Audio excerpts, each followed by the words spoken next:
Welcome back to SMC. This is version 2 of Skaliber's mob converter, and just a quick brief explanation as to why we are now upgrading to v2. In version 1 and version 1.1 of SMC, we were actually using a number of looping scoreboards that counted up to a specific value, and then kind of gave you like a pseudo chance to find things at a percentage chance. So, for example, there were scoreboards that counted up to 100, and that means that every time the scoreboard would loop around to a specific value, then you would spawn a new mob alongside any new mobs that spawned in the world with natural regeneration. The pack now uses completely random number generators that get fired every time a new mob is spawned. And what this means is whenever a new mob gets spawned, you can't predict exactly when a mob is going to be spawned in. You know for a fact that it is actually going to be spawned in completely randomly. So you can't predict for it. You can't kind of expect that you're going to see a certain mob every number of mobs that get spawned. It all is completely random. And I really like that. I think it's a much better way of doing it as opposed to the looping scoreboards that we had before. In addition to that, we also have some bug fixes, such as mobs not being able to spawn alongside baby mobs. For example, in version 1.0, or I should say version 1.1, there was actually an update where we added foxes. Now, foxes actually spawned alongside cows. When a baby cow gets spawned by you breeding cows, it would detect it as a mob to be converted, and occasionally when a baby cow was born, it would think, oh, that's a new cow, and then spawn a fox by the side of it. That was a very rare thing that could happen, but in this version of SMC, we're actually spawning foxes alongside pretty much every livestock mod, as opposed to just cows. So obviously, if you were to hatch a chicken in a chicken farm, there is a chance that it could spawn a fox in there with it, and I'm sure you can immediately realize how problematic that would be. So basically, baby mobs will no longer be counted by the data pack, which is kind of an annoying bug that has now been fixed up as well. So onwards with the features. Today we're starting off in a river biome, as we did last time as well, with the dolphins. If I can see any. I can't see any around me right now. I could swear I could see one swimming about. I bet there's one right in front of me and I'm just blind right now, isn't there? But yeah, what I'm looking for here, there is a brief explanation. Obviously, as it was the same with version 1.0, I believe it is 6% of squid and salmon that spawn in river biomes will actually spawn with a dolphin. And what this means is that dolphins can now spawn in a different biome, which they couldn't usually spawn in, and they can be given a unique skin. There's one to tie into that. In fact, there's two. We've got one there and one there as well. So pink river dolphins are now a thing that you can find. I think they look fantastic. They seem to fit the river aesthetic perfectly, contrasting against the blues and the greens so perfectly. The reason why I like stuff like this is because it's sort of just like an Easter egg. Like, you wouldn't usually find a dolphin in a river biome. It's a really rare occurrence. And you have to remember, this is a huge river buffet world. This is usually going to be much rarer than just being able to just look around for a bit and find two in the same vicinity. Finding river dolphins is going to be very, very rare. But when you do, you'll see this lovely bright pink river dolphin that looks really, really neat. If you are playing in a single player world as well, you can also capture this guy and put him in like a zoo or something and say, hey, we have a unique pink river dolphin that you have to go out and find in your worlds by exploring and finding river biomes as well. So yeah, finding dolphins in ocean biomes and everything else that they usually spawn in vanilla will obviously give them the same default grey skin, but whenever they're spawned in a river biome, they'll actually be detected by Optifine and be given this pink skin instead. For the next few changes, we have quite a number of changes to nethermobs. Now, if any of you remember correctly, in version 1.0, there were custom zombies, creepers, and cave spiders that could spawn alongside pigmen. Now, they have all been retained in version 2.0, but they have all been changed up just a little bit. With the goal of making zombies more scary, I've made it so that every time you aggro a zombie pigman, if you're in survival mode obviously, the closest nearby zombie, which would be this guy in this case, will be given spawn reinforcements 40, which means that by the time you've killed this guy, he's going to have spawned in a lot of extra zombies. So basically, zombie pigmen are now going to be a lot more scary. If you actually punch them, you'll get a lot more zombies. This was kind of a follow-up of a complaint of how difficult the Nether was beforehand. Someone told me that, with SMC installed, if you ever went to the Nether and found a few zombies, you would just go ahead and hit them, and you would die. There would just be too many to deal with, you couldn't manage it at all, and it would just be a nightmare. And yes, that is an invisible cave spider, we'll get to that in a moment. What this means is you will only ever find very, very few zombies, and obviously if you choose to fight the zombie pigmen and aggro them, then obviously you're going to get a hell of a lot more zombies spawning. That's kind of the intentional purpose of this entire module.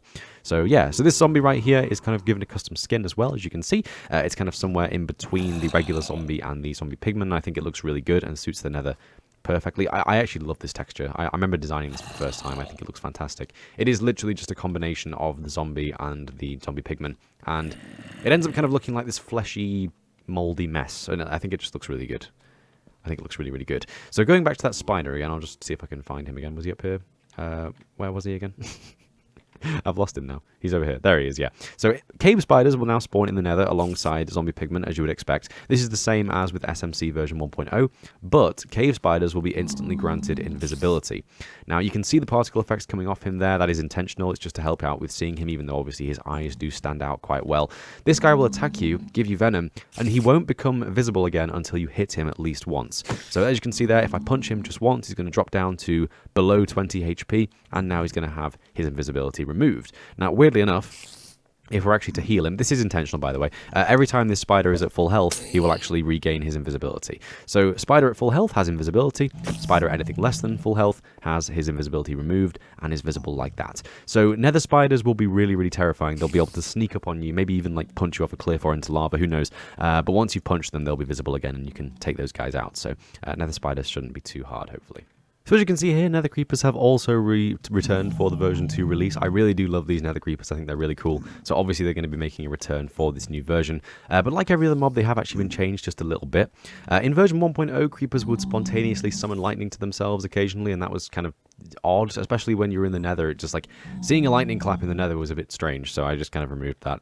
Originally it was a cool idea, and I really liked the fact that you could just like call lightning to these creepers and they would be like proper nitro creepers. I thought it was really cool. Oh, we'll get to that in a minute, by the way. That's a new feature as well. But yeah, so obviously the creepers now have been a little bit changed. They will no longer summon lightning to themselves. In fact, they will never be struck by lightning. So you have no fear of that, but that is intentional because they now have a tiny, tiny explosion radius. In version 1 of SMC, these creepers will be super, super speedy, and they will get close up to you, and then they would have a regular fuse time, a regular explosion radius, but their superpower was that they'd be able to call lightning to themselves and do a lot more damage. Now, in SMC version 2.0, this is a little bit different. Can I just give myself a buff? Let's see, function... toolbox buff. There we go. So basically, if I just kill off there, I saw this guy a minute ago. Get rid. Okay, there we go. So yeah, if I go into survival mode, we'll see just about how powerful this guy is. Where did he go? Oh, he's up there. Okay. So he's still going to be super fast. You can see he's moving around super, super fast there. But his explosion radius is going to be much, much smaller, and he's going to detonate very quickly. So if I just quickly do game mode survival, get this guy to come up to me, he should be quite aggro. There he is. So he's going to run up to me at super speed, as you can see there, and just instantly explode. Now, obviously, that's quite easy to dodge, but that is intentional. The whole point with these creepers is that you're not supposed to be able to kill them unless you use a bow, or unless you're kind of, I don't know, very powerful or very fast or something. I think using a bow would be the only real good thing to do as well. But yeah, these guys will cause a tiny, tiny, tiny explosion, but of course they have a ridiculously short fuse timer. So if they do manage to get up in your face, they will cause a lot of damage very quickly, and hopefully that kind of like surprise will be enough to trick some players first of all, and then you can quickly figure it out and be prepared for the next time you see one of these guys. Okay, so for the next change, we're going to head over to a plains biome here and see if we can find ourselves a fox. As I mentioned in the start of the video, foxes will now actually spawn alongside any livestock animal, which is an intentional change. They do actually spawn alongside chickens, and again, that is intentional. There it is, there's one. So yeah, when you're wandering around now in a plains biome or a mountain biome or any sort of biome that spawns the regular mobs, so chickens, pigs, sheep, cows, horses, donkeys, anything like that, you'll be able to find foxes spawning alongside them occasionally. So what this basically means is it makes foxes more of like a common thing in your world. I really do like foxes. I think they're one of the most like interesting entities in the game, just because like there's been this trend recently with Minecraft adding a lot of entities to the game that are kind of useless. I mean, we have like obviously all the different type of fish are really cool. I'll give those guys a pass. But things like polar bears, ocelots, pandas, even parrots, you know, they're all creatures which are effectively useless, unfortunately. Like, I know parrots can be used to detect nearby enemies, maybe, but I don't know, I think there's a lot of mobs in the game that now are just kind of dynamic and don't really do anything. There's nothing wrong with adding dynamic mobs, like turtles, for example, are really cool. I really like seeing turtles in world, but obviously when it comes down to it, they're pretty much useless, unfortunately. Obviously, for anything other than like making a zoo, which is something I'm not opposed to, it kind of doesn't make any sense. Now, foxes are more interesting because foxes hunt chickens, they pick up items, they can hold swords, for example, and kill chickens for you in chicken farms. They run away from you, but you can tame them. They come in 2 different variants. I think foxes are one of the more interesting mobs that Mojang has added recently as well. Polar bears are just, they annoy me. The fact they're not aggressive just annoys me. I might even change that in a future update because brown bears are now actually really aggressive in this update. But yeah, so basically foxes will now spawn in every single biome, which I really like. They are quite rare. I think it's only a 2% chance currently, so if we were to fly around here, we would be able to find some more, but it is going to be quite rare. Let's see if we can find another fox, get an idea of how common they actually are. Unfortunately, it's worth noting at this point, there's another one. It's worth noting at this point as well that one thing that you will notice with SMC is it actually tags and targets mobs as it finds them. So the game can actually only tag and target one mob at a time just because of the way I've set it up. So basically the command goes execute at the location of an entity which is classed as livestock, which is a custom tag, and only tag one at a time. And that means that if you get 4 entities spawning in a pack all at once and the value isn't an appropriate point, you might get 4 foxes spawning in, which is not how I want it to work. So if 4 mobs spawn in at the same time, it will go check that one, check that one, check that one, then check that one, and the randomizer will change for every single mob as well. Now obviously there is a tiny chance that you would get 4 mobs each time, but it's ridiculously small, so I'm not going to really be too fussed about things like that as well. So yeah, so foxes will now spawn in every biome that regular animals spawn in, and I think that's really cool. It makes them more of a common sight to see, but they are still quite rare, with only 2% chance of them spawning alongside other animals as well. Now while we are in this world, it's worth noting one of the other things that we're looking for as well.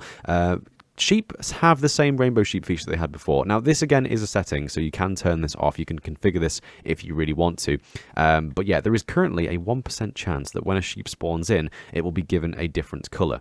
Now, this one is incredibly rare. It feels like it's a lot more rare than it should be, to be honest, because it uses a randomized number from 1 to 1,100. So being able to actually find a sheep that's been given a custom color is quite rare. If I was to spawn in enough here, we would eventually see it, and I'm going to spawn in a load in a creative world in a moment.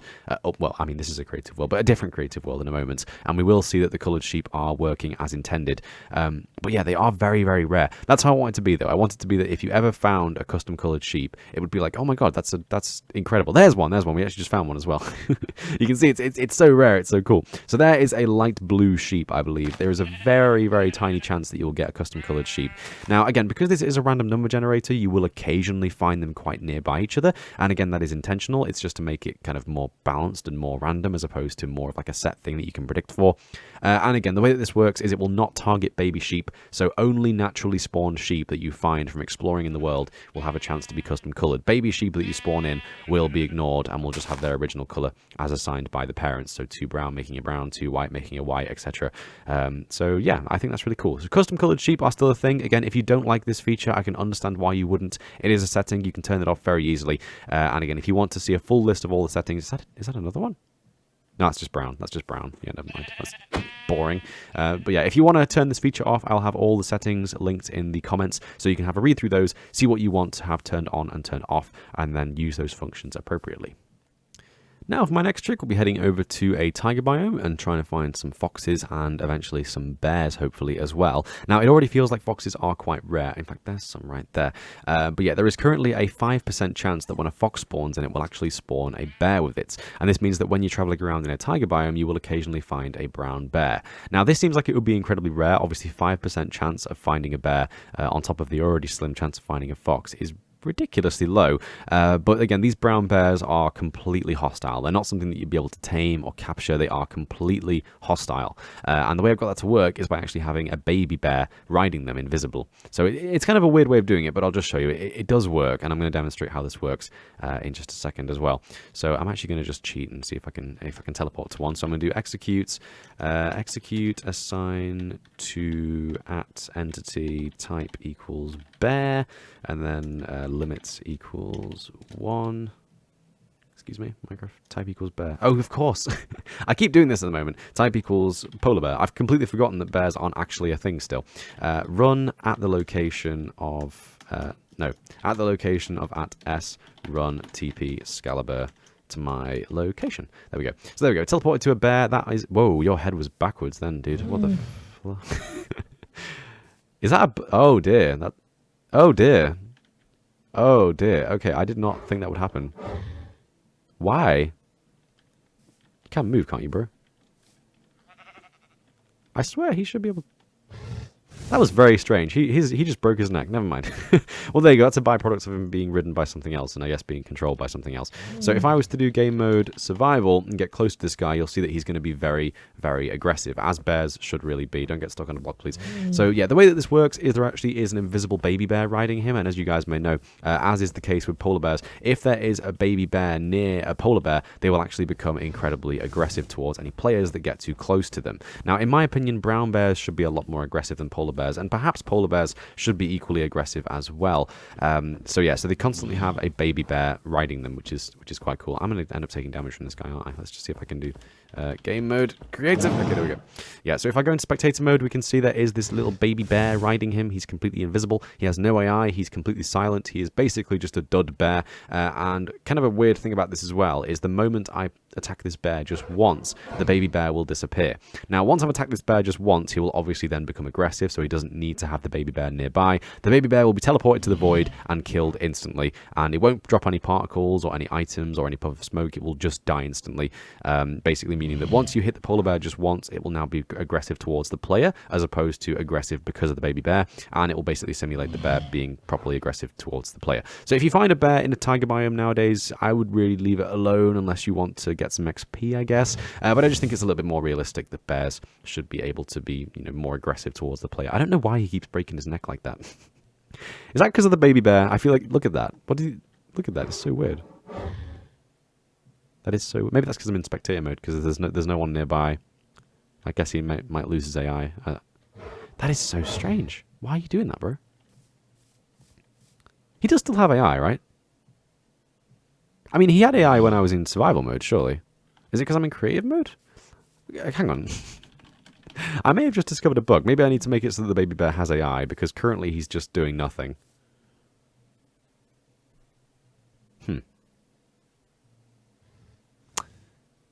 Okay. Let me just try editing a bit of the code and see if this fixes up, because that should not be happening. He should be able to be walking around right now, which he's obviously not. There we go. Okay, that took way too long to do. What happened was I was actually editing the data for the data pack in my test world and not this world, because obviously this is a different world to my usual world where I've been making the data pack. So I started all the files open from the previous world. So basically, I was giving the I changed it so that the bear would no longer be constantly merged with the data no AI, but obviously he was still having the no AI tag for some reason. So now I've changed it in the correct folder, and now he's working correctly. As you can see, the bear will still wander around quite aimlessly until you go in survival mode, and this will still work as intended. So game mode survival, he will still get hyper aggressive towards the player. Eventually. Eventually he'll get hyper aggressive towards the player, but yeah, so it still works just fine. Now it's actually working properly, and again, that's because the baby bear on top of the adult bear now has AI again. So because he's actually controlling the adult bear, because he's the passenger, basically his AI is now telling him to wander around aimlessly, which is telling the adult bear to wander around aimlessly, as opposed to this guy not having any AI, and therefore the adult bear not having any AI either, unless it's being triggered by a player nearby. That now makes sense, and now it works. This is why we do testing, guys. It's really helpful. So yeah, so anyway, bottom line is you will occasionally find bears in tiger biomes. They'll be given this neat brown skin, and then also they will be hyper aggressive towards the player as well. So yeah, there you go. We have bears. Yay. So for the next change, I've actually headed over to my test world here. It's actually a brand new test world, just because obviously the data packs do have a slight few problems with the old ones, because they're kind of in a different format from V2 onwards. Obviously, it's worth noting that SMC has currently been upgraded to V2, but SGT and SBS will be getting the same treatment in the next few weeks as well. SGT shouldn't be too hard to upgrade to version 2.0, but SBS is going to take quite a bit of time. I haven't really started with it yet, just because it's quite a daunting task, but it will be happening in the next few weeks for sure. So what this machine does is it spawns a hell of a lot of skeletons. It spawns a hell of a lot of skeletons, then instantly kills them. So there we go. It's a very strange machine, as you can see here. But there we go, that's why we're using it. So yeah, every time a skeleton or a stray spawns now, there is 1 in 200 chance that it will spawn a wither skeleton alongside it. Again, that applies to skeletons and stray as well, so you'll be able to find these guys in cold biomes as well as regular biomes as well. So again, it's only a 1 in 200 chance, so it is a relatively rare chance that you'll find a wither skeleton alongside a skeleton, but again, it is completely random, so occasionally you might find 2 wither skeletons together, but of course that would be the chance of 1 in 200 times 1 in 200. So it's a relatively rare chance to find these guys quite commonly, but they are still definitely discoverable in your world, as you can see there. Now, the only other changes that are worth noting for the pack are actually changes to weapons and items. As you may have seen in the thumbnail, there is now a chance that wither skeletons can spawn with a bow. We actually just got one first time there. Now, this is actually a unique bow, which has custom model data and a custom name. It's called the Wither Bow. As you can see there, it has 3 MBT tags in total. So it currently has a custom name, custom model data, character, and it's also obviously spawned by the wither skeleton as well. So when you're wandering around in the nether, there is a 30% chance that when you find a wither skeleton, he'll have this cool looking bow instead. And if you guys didn't know, actually in vanilla Minecraft, wither skeletons will automatically fire arrows.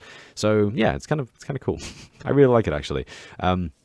I feel like there's a lot of things in Minecraft where they've sort of added features that are unused, and using those features in data packs just feels like a free gold mine. It just feels like, well, they already added half the feature, so I'll just finish it off for them, you know? So now we have custom bows dropped by wither skeletons that you, the player, can actually obtain, and you can have this sick-looking bow that you can show off to people on the server, or that you can just kind of hoard because you're a collector like me in a single player world. So yeah, so when you kill these guys, obviously, as you guys may know, when you kill a regular skeleton, this sword isn't actually part of his loot table. There is a built-in mechanic in the game that if a creature is holding any sort of weapon, be it, you know, a zombie pigman with a golden sword, or a regular skeleton with a bow, or a wither skeleton with a stone sword, there is a tiny chance that he will drop this item increased by looting effect. So the same applies to this custom bow, and when it drops, it retains its model data, and it retains its texture, and it also retains its name as well.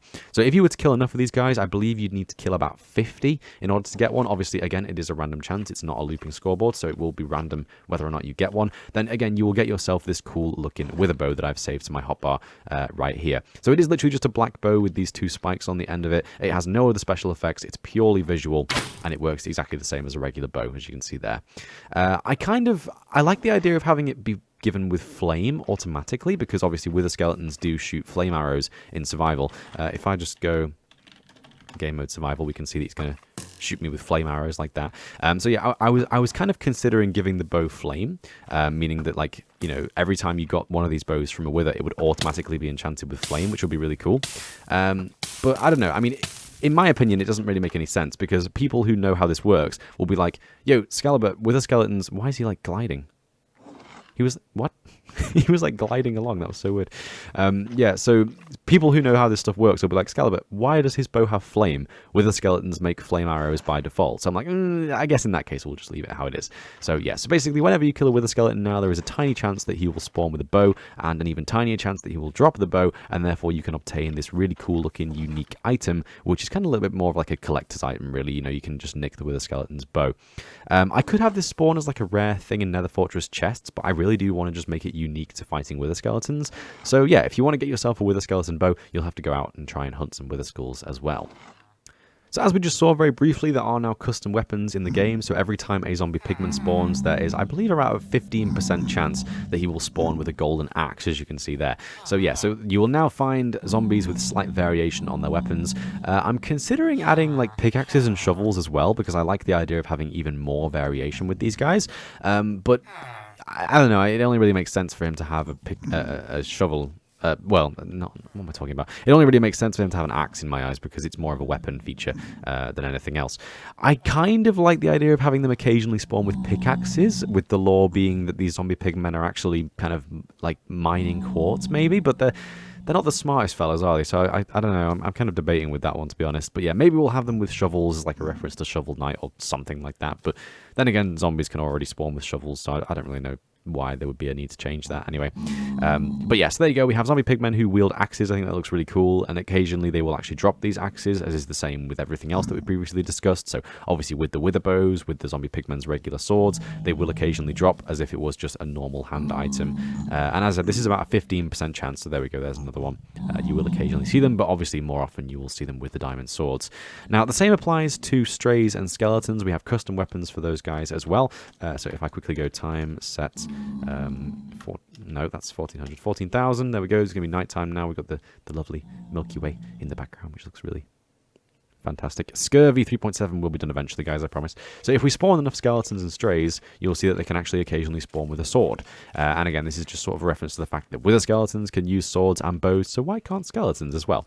And this will apply to skeletons and strays. So obviously strays, stray, bow, more bows, more bows, more bows, bow, Sword, there we go. So yeah, there was about a 10% chance that they will spawn with the sword, because obviously skeletons are kind of known for being quite strong with their range. They can obviously just keep a range from you and attack you with their annoying slowing arrows. So I think giving them a sword at quite a low chance just adds that bit of variation, but means that skeletons aren't too easy still. Now obviously a skeleton with a stone sword is still going to hit hard. I believe if you're not wearing any armor, it will do about 4 to 5 hearts of damage. So it is still quite a lot, but obviously these guys are a little bit more terrifying with their bows, so I don't think it really matters too much. But yeah, just to add a little bit more variation to your world, skeletons and strays will now spawn occasionally holding a different item. And that just about wraps it up for SMC version 2.0. Really, the main changes that we've seen in this pack are with the random number generators as opposed to the looping scoreboard values. I love the fact that we've got that working properly now, and I love the fact that we've also fixed the ominous lag issue that was afflicting SBS, and I guess SGT now as well.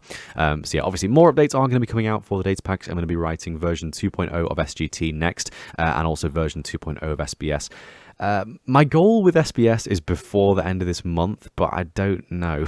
Like, it depends on like assignments from college and how busy I am and stuff. But I'll aim to get it done by the end of this month anyway, because it's going to be quite a big task. I imagine it's going to take me quite a few days to fully rewrite that thing from the ground up, because I'm going to have to rewrite, I think, about 2,000 lines of code. So it's not going to be too easy, but it's going to be worth it, because SBS is easily the most complex and most feature-heavy data pack I have. So obviously I am keen to get it updated to this v2 format, which all the packs will now come in. Since it is the first video showcasing v2 as well, I think it's also worth noting that the toolbox functions that were previously in SGT are now going to be in every single data pack. If I go data pack list, you can see we only really have vanilla and mobconverter v2 installed. If I was to do function toolbox, you can see here we have toolbox buff, creative, paintings, villagers, and zombie villagers. These were previously functions that were unique to SGT, but the way in which I'm choosing to now format the files for all my data packs basically means that there's a sort of library at their very base, which all the data packs will share. So every single data pack will have the same function load files and tick files that reference unique files that are only there or present if you have a certain data pack installed. They all have the toolbox functions, and they all obviously have their own unique setting menus as well.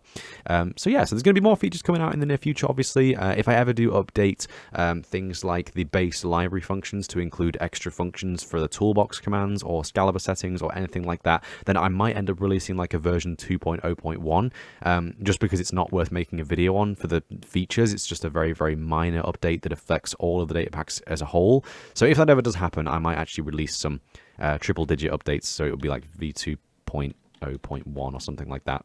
So yeah, I don't like doing that. I think it looks really ugly, but I guess that's kind of like developer standard really, isn't it? So probably have to end up doing it eventually.